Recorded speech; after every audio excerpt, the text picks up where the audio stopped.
They say letting go of someone you love is one of the hardest things a heart can learn. But no one tells you what it feels like when that person betrays you first.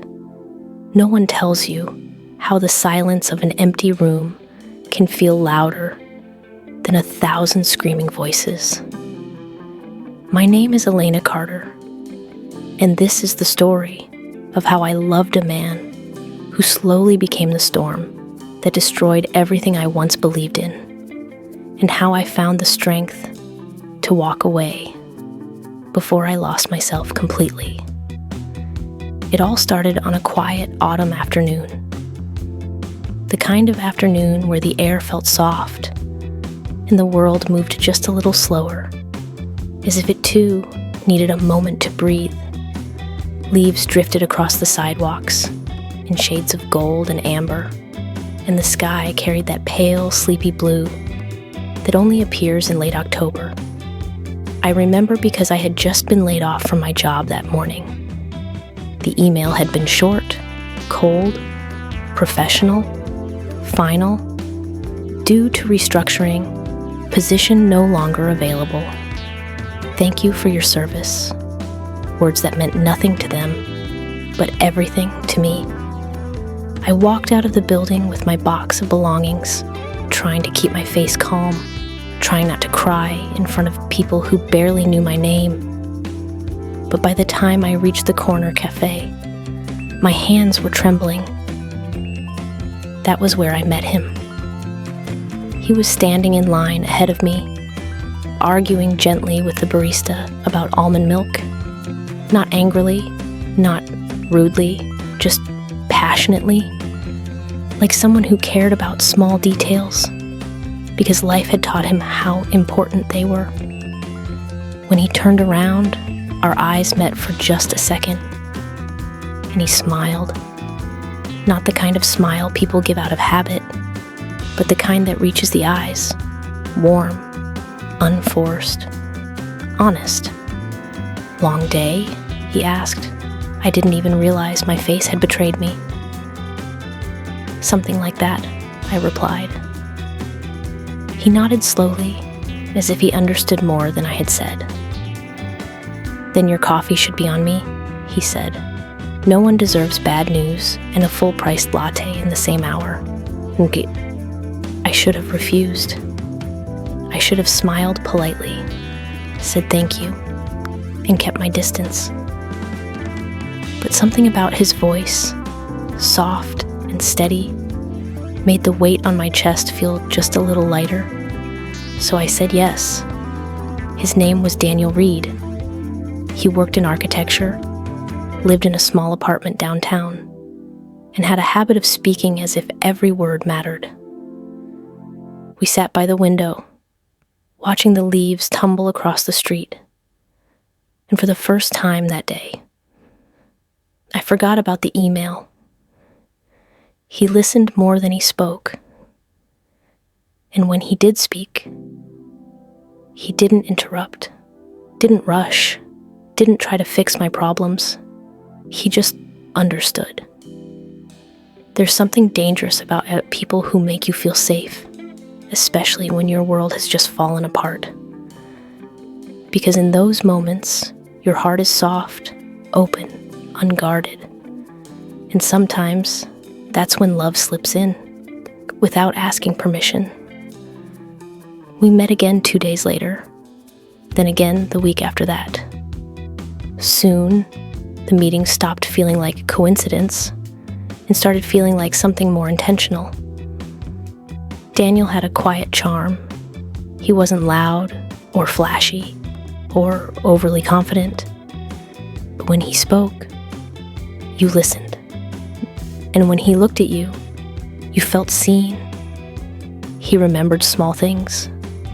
The way I liked my tea, the songs I hummed when I was nervous, the fact that I always carried a pen, even when I didn't need one. Writers always carry pens, he once said. I'm not a writer, I replied. He smiled softly. Not yet. That word, yet, stayed with me for days. because no one had ever spoken about my dreams, like they were real. With Daniel, everything felt gentle, slow, natural, like a river that didn't rush, but always knew where it was going. Our first date was at a small bookstore. Not a restaurant, not a movie, just shelves of old paperbacks and the smell of coffee in the air. He handed me a novel and said, "This one feels like you." I laughed. How can a book feel like a person? He shrugged. Some stories carry warmth, even when they're sad.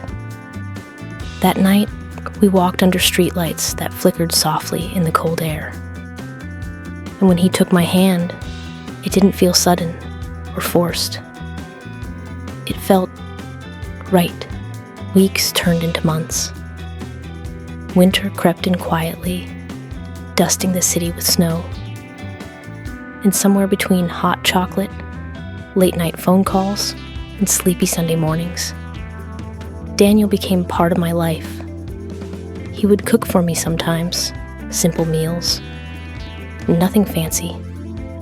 But he always lit a candle, as if every dinner, no matter how ordinary, deserved a little romance. "You make the small things feel big," I told him once. He smiled. "Small things are the ones that last." I believed him.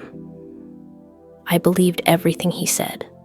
When I finally found a new job, he celebrated like it was his own victory. When I felt insecure, he reassured me.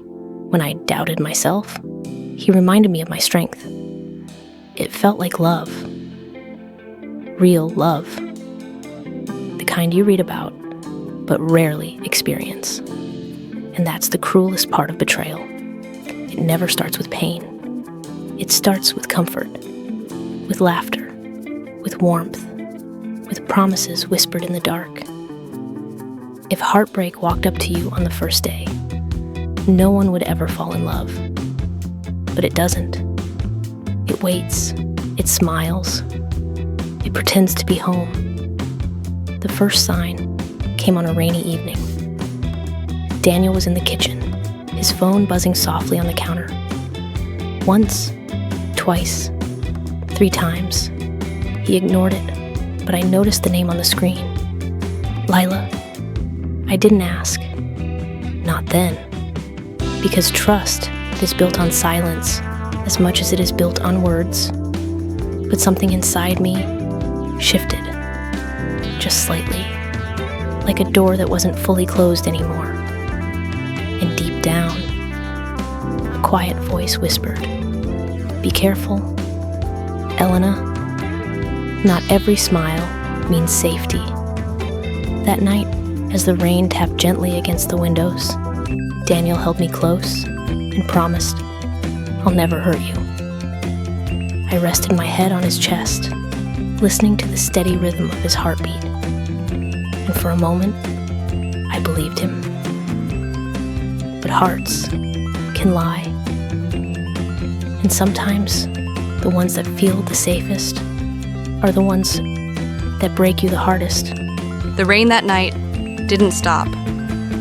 It tapped softly against the windows, like a quiet warning. I didn't yet understand. Daniel slept beside me, his breathing slow, steady, peaceful.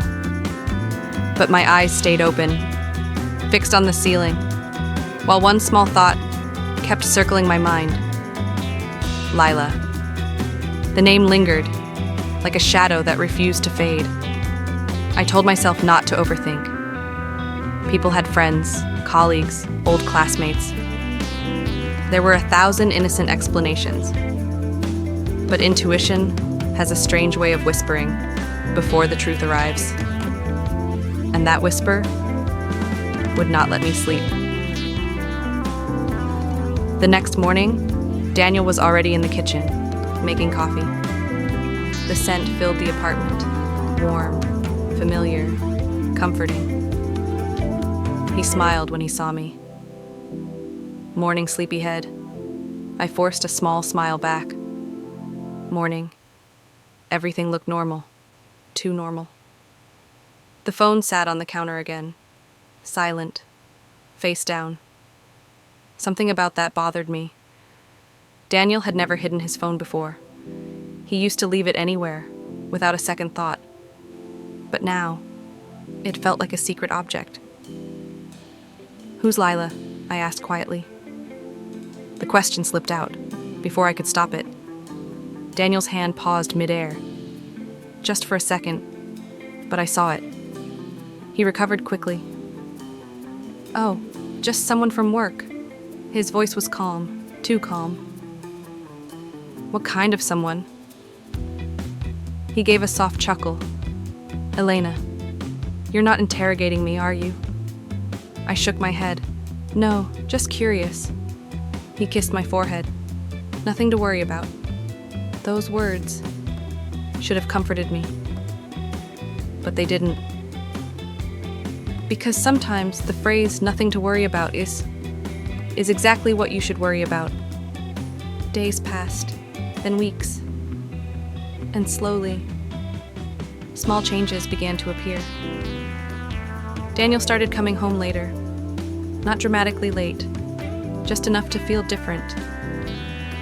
He checked his phone more often, smiled at messages, then locked the screen when I walked by.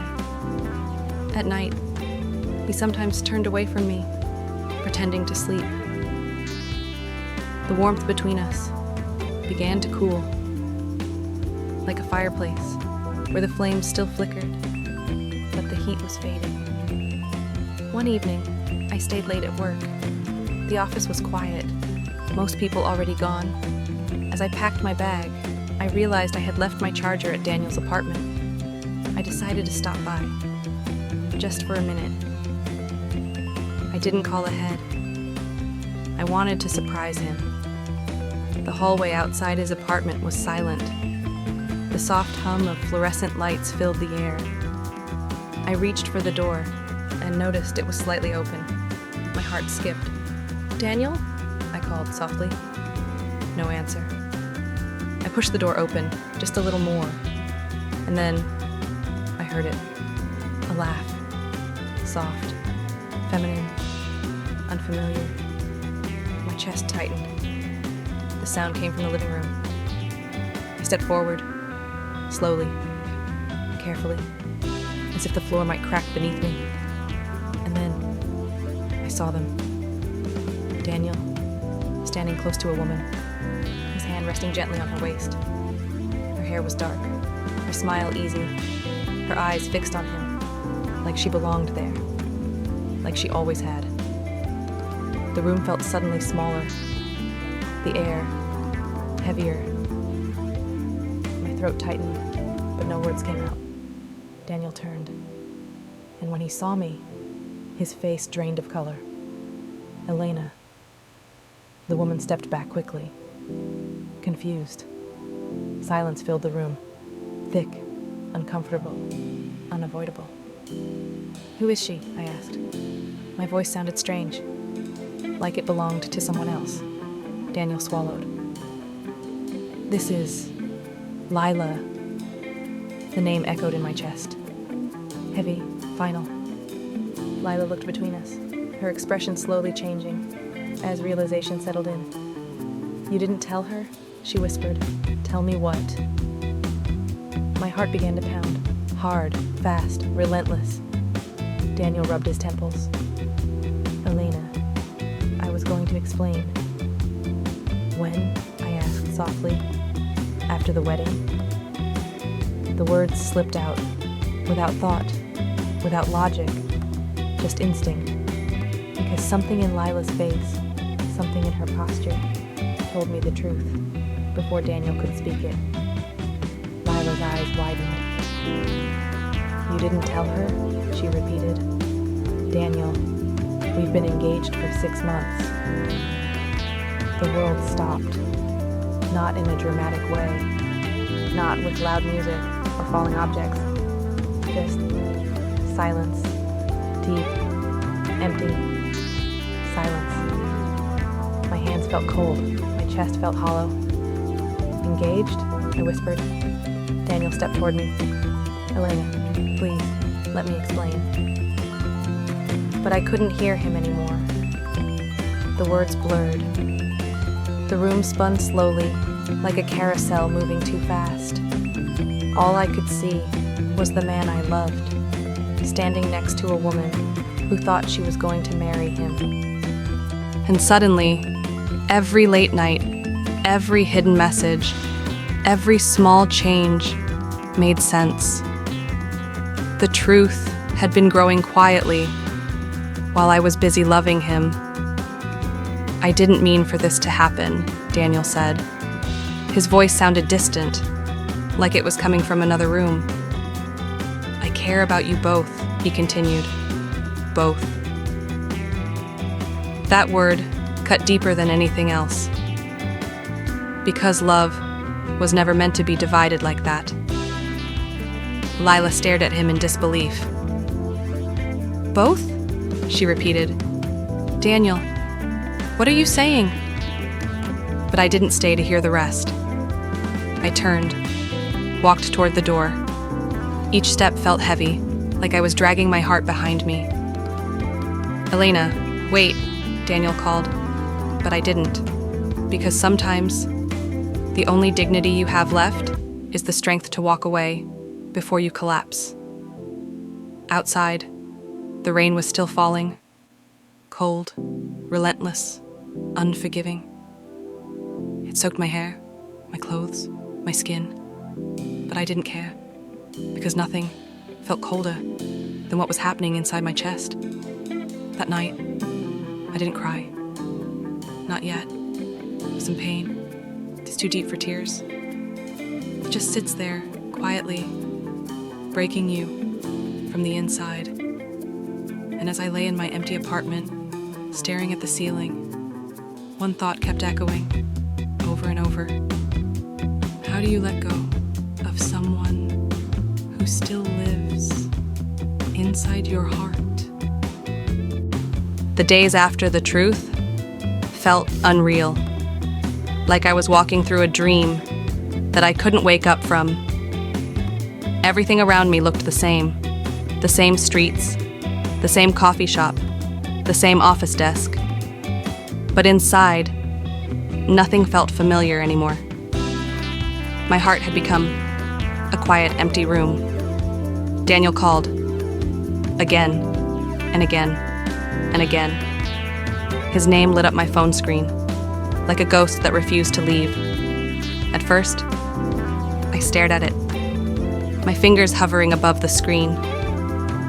Part of me wanted to answer, to hear his voice, to pretend none of it had happened.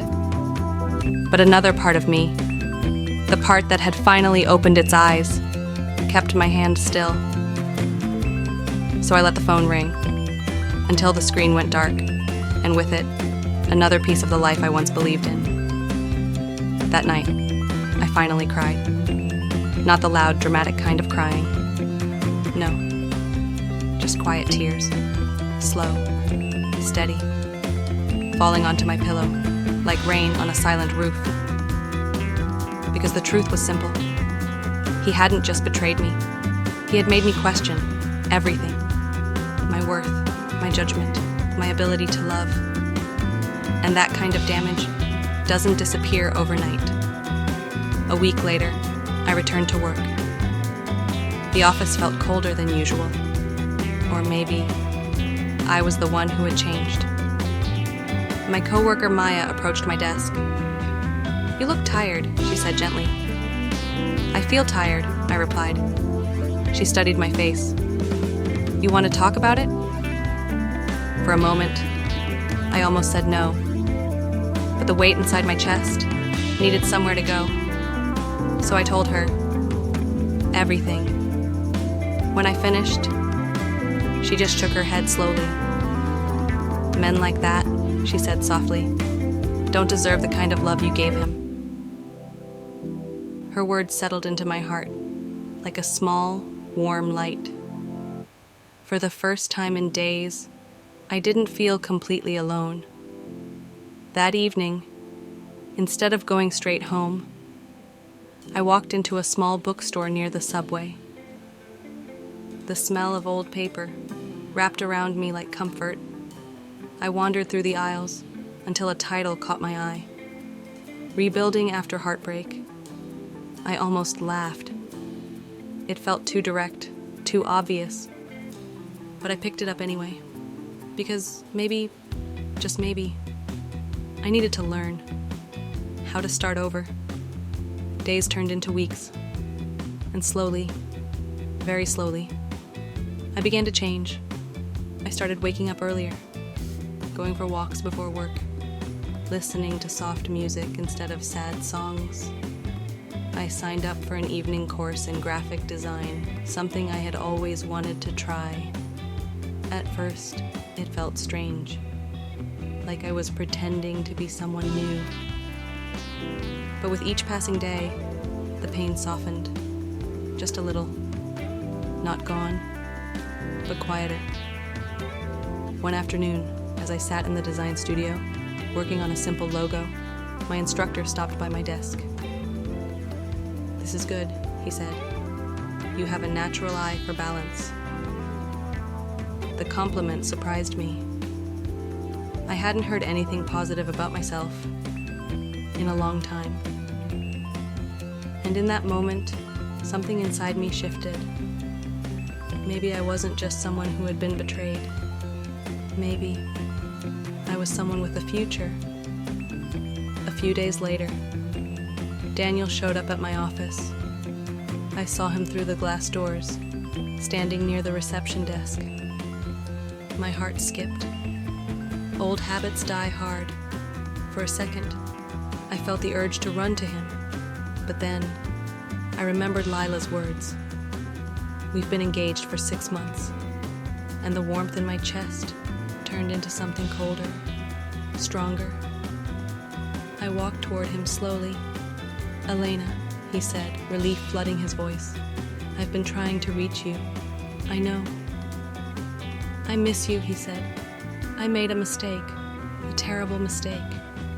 I studied his face. He looked tired, worried, but something about him felt smaller now. Not powerful, not irresistible, just human. "You didn't make a mistake," I said softly. "You made a choice." He flinched. "I can fix this," he insisted. I ended things with Lila. The words hung in the air. But instead of relief, I felt nothing. Just a quiet emptiness. "That doesn't change what you did," I replied. "I love you, Elena." I shook my head slowly. "You loved the idea of me," I said. "Someone safe, someone loyal, someone who would always stay." His eyes filled with regret. "But I'm not that woman anymore." A silence stretched between us. For the first time, I wasn't the one holding on. I was the one letting go. "I hope you find whatever it is you're looking for," I said gently. "But it won't be with me." Then I turned and walked back into the office. This time, I didn't feel like I was leaving something behind. I felt like I was walking toward something new. A month later, my design instructor recommended me for a freelance project.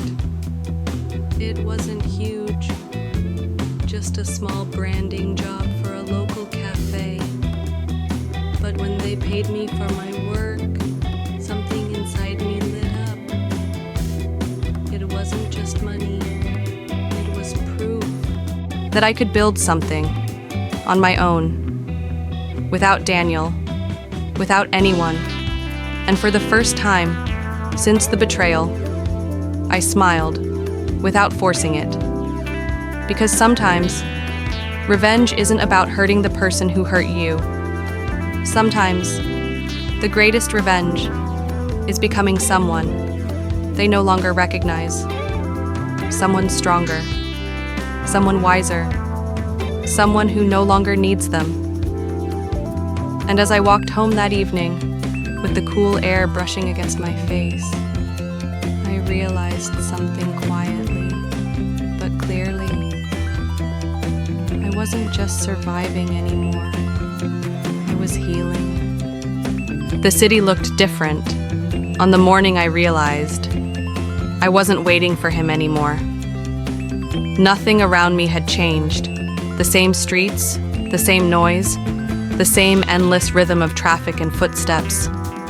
But inside, something felt lighter. For weeks, I had carried a quiet weight in my chest, a dull ache that followed me everywhere. But that morning, it wasn't there. In its place was a strange calm. Not happiness, not excitement, just peace.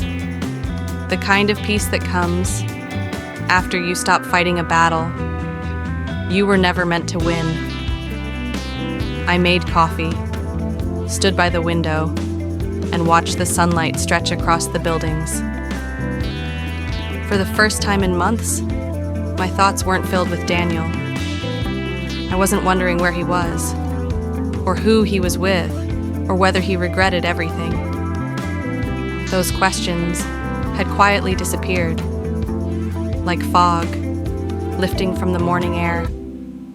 My phone buzzed on the kitchen counter, a message from Maya.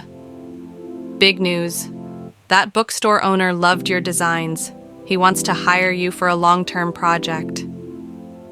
A slow smile spread across my face. For so long, my world had revolved around one person. Now, it was finally revolving around me. A few days later, I met the bookstore owner again. He shook my hand with a warm smile.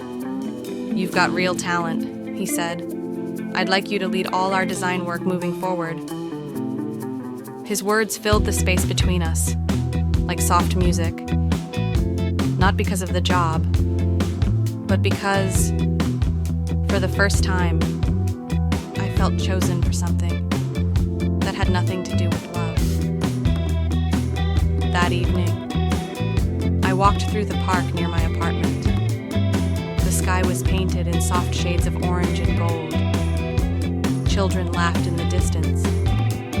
A couple shared a quiet conversation on a bench. A dog ran happily across the grass. Life was still beautiful, even after heartbreak. I sat down on a wooden bench, breathing in the cool evening air. And that's when I heard Elena. I turned slowly. Daniel stood a few steps away. He looked different. More tired, more human. Gone was the confident man I used to admire. Now, he just looked like someone carrying regret. "Hi," I said softly. He sat at the far end of the bench. "I've been wanting to talk to you," he said. I nodded. I figured. He stared at the ground for a moment. "I lost everything," he admitted quietly. "Lila left. My promotion fell through. And I keep thinking about it." His words hung in the air. Once, they would have shaken me, but now they felt distant, like echoes from another life. "I'm sorry," he whispered. I looked at him and realized something surprising. I wasn't angry anymore, but I also wasn't in love anymore. "I know," I said gently. He lifted his eyes. "Do you think we could try again?" The question was soft, careful, fragile, but my answer came easily. "No." He blinked slowly. "Why?" he asked. I looked toward the sunset, watching the light fade behind the trees. "Because I finally found peace," I said, "and I don't want to lose it, trying to rebuild something that already broke me once." He nodded, as if he had expected that answer all along. "I understand," he said quietly. We sat there, two people who once shared everything, now sharing only silence. Then he stood up. "Take care of yourself, Elena." "You too, Daniel." And just like that, he walked away. No drama, no tears, no final embrace. Just two lives, moving in different directions, and somehow that felt right. That night, I sat at my desk, sketching ideas for the bookstore project. Each line I drew felt like a small step forward, a life I was building with my own hands, without fear, without betrayal, without waiting for someone else to choose me, because I had finally chosen myself. And in that quiet moment, I understood something clearly. Letting go had not destroyed me. It had set me free. So if you're listening to this story tonight, and your heart is still holding on to someone who already let go of you, ask yourself this: if the person who broke your heart came back tomorrow, would you choose love again? Or would you choose your peace? Tell me your answer in the comments. I'd really love to hear your thoughts. And if this story touched your heart, don't forget to like the video, subscribe to the channel, and share it with someone who might need it tonight. Because sometimes, one story can give someone the courage to finally let go.